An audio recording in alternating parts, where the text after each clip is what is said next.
বুঝতে পারছেন না?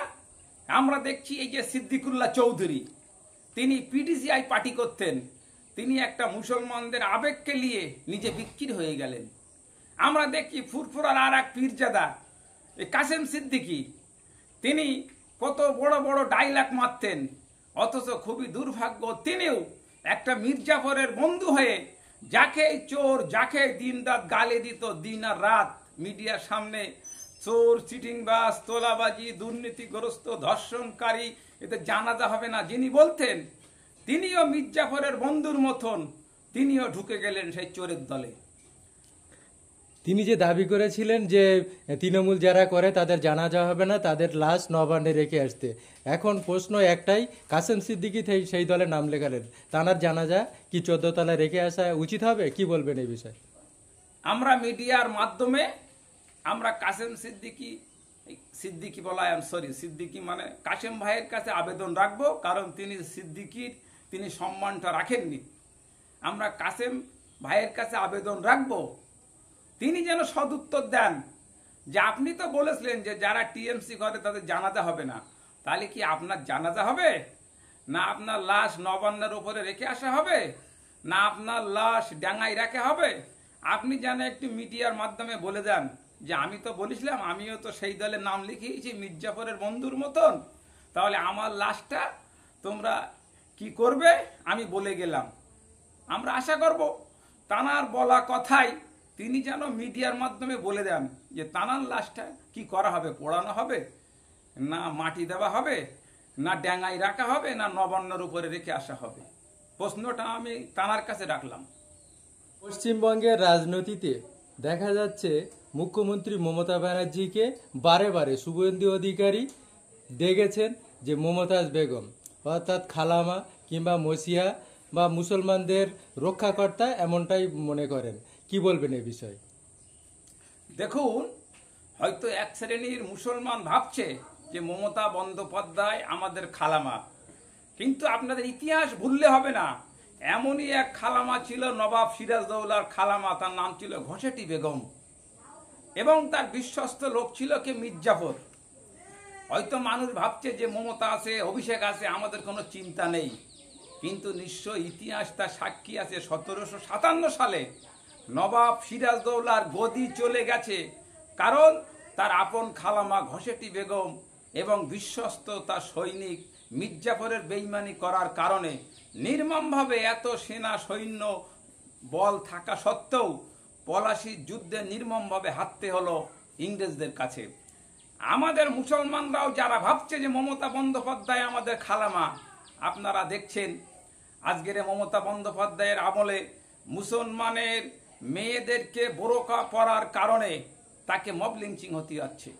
আমরা বারাসাতের বুকে দেখেছি একজন মাংস ব্যবসায়ী, তার নিজস্ব কিছু মতামত থাকতে পারে, তবে যদি সংবিধান বিরোধী কোনো মতামত প্রকাশ করা উচিত না, কিন্তু তিনি একটা শেয়ার করার কারণে দেখলেন না তাকে কিভাবে বারাসাতের মতন জায়গায়, যেখানে জেলা সদর ডিএম অফিস, অথচ সেখানে এক শ্রেণীর উগ্র হিন্দুত্ববাদীরা তার দোকান ভাঙচুর করলো, তাকে নির্মমভাবে হত্যা করার চেষ্টা করলো।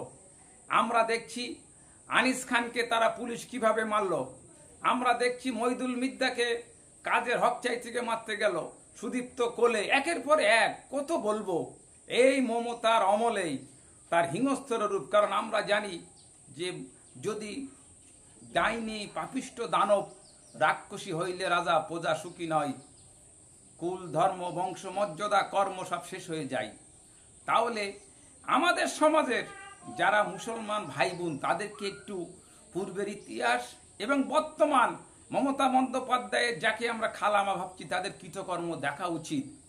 যে তিনি বারবার বলছেন আমি আছি চিন্তা নেই, কিন্তু তার আমলেই সব থেকে মুসলমান লাঞ্ছিত বঞ্চিত। আজকের মসজিদে অনেক জায়গায় আমরা দেখছি তারা হোলির সময় রং দিচ্ছে, মুসলমানদের উপর অত্যাচার করছে, অথচ বনগার মতন এক জায়গায় পাকিস্তানের পতা লাগাবার পরেই তার পরের দিনকে তাদের জামিন হচ্ছে।